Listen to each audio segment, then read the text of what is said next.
today's video, we're looking at a brand new piece of technology called Snowbot. This fully autonomous robot is supposed to be able to keep your driveway clear of snow so that you'll never have to use a shovel again. Now this is obviously a tall order, and I was skeptical that this thing could actually work. So we're going to put it through a series of tests, set it up, and see what it's capable of doing. This is the Snowbot S1 automatic snow removal robot. Now this is a full production model, it's not a prototype. You can buy one of these S1s, but you're guaranteed to receive the S2 model when it comes out. They wanted to get these out in the field to see what they were capable of doing and learn from their mistakes. Once I uncrated this thing, I was pretty impressed. The outside is made entirely of steel. It's got dual wheels that also have tracks attached, and that should give this thing really good traction. It weighs 150 pounds, and that extra weight should also help with how well it can drive in the snow. They also include these 3 stands, and these are for the beacons. These get placed at the edges of your driveway, and that helps set up the perimeter so that the robot can learn the shape of your driveway and triangulate exactly where it is.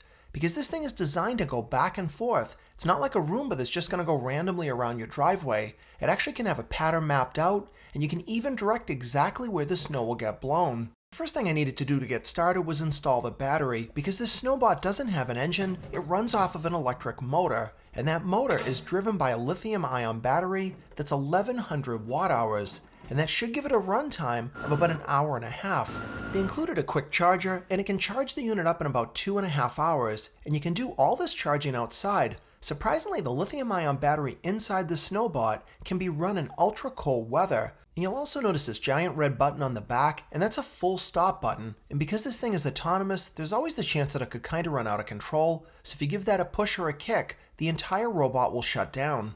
I did 2 separate tests with the Snowbot in 2 different storms. Now to run it, I'm going to use the included remote control, and yes, that is a Logitech gaming remote, but it seems to work just fine running the machine.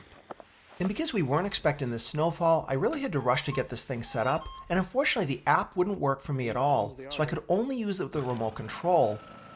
But there was already a problem. I couldn't even get this thing to move any snow as soon as I pulled it out of my garage, and the only thing it would do was kind of push the snow. Now the machine did have a lot of power to push it forward, but as you can see, I couldn't really get very far. And I reached back out to the company to see what was going on, and through some troubleshooting we figured out that I wasn't putting the machine in its maximum power mode. That means that the auger could run faster, and I could get more speed and traction to the wheels. And with that turbo mode engaged, things definitely got better. It had better traction, and it was able to move some snow. But as you can see, because the driveway was already cleared off, this wasn't really a real test. Stock in the middle of the robot is in fact a camera. It's able to see ahead of itself and behind, but the more important feature of this thing is that it can actually stop if anything gets in front of it.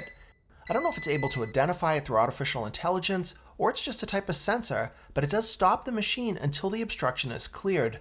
And finally, after patiently waiting a month, we got the snow I was looking for, so we could try this machine out again and put it in its full turbo mode to see if it could actually do the job it was designed for. First thing I needed to do was get the machine out of the spot I had parked it, and if you notice, I put that glove over the camera because that thing picked up the trash barrels and it wouldn't move forward, thinking that it was a couple of people. And with the machine cleared off, it was ready to go. Now you can see that I've already snowblowed big parts of the driveway because we did get a blizzard with almost 2 feet of snow, and that really wouldn't have been fair for such a small machine. So I figured it would have no problem with these small areas, but as you can see, in just a couple of seconds, the machine was already getting hung up. And this snow wasn't even wet. The stuff was pretty light and fluffy, and the machine just couldn't get any traction.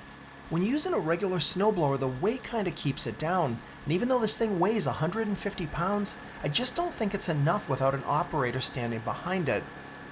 I kept trying to push the machine and shove it, and it just never got any better. It was hung up on everything, never got any real amount of traction. I tried this time using the app, which made the experience a little bit better, but the major problem still remained. It couldn't actually blow any snow. So some of you might be thinking, hey, that was a blizzard, and that's just way too much for this little Snowbot. But if you look closely, this thing was only trying to move about 4 inches of snow. I took it out really early during the storm to give it a fair chance, and unfortunately it just couldn't get any traction. This is a really sad ending for Snowbot. This thing just failed to deliver, and it wasn't able to clear my driveway at all. There was no point in setting up the app or those beacons because this thing couldn't even move snow forward as far as a foot.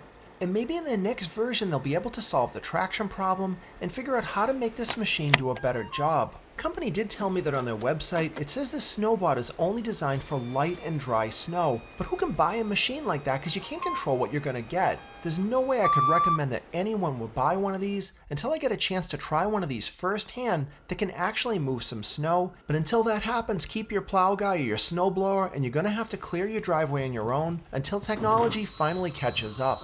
And I hope you liked this video. If you did, please give it a thumbs up and subscribe to my channel if you're not already for more videos coming up. There it'll stay. See you later, Snowbot.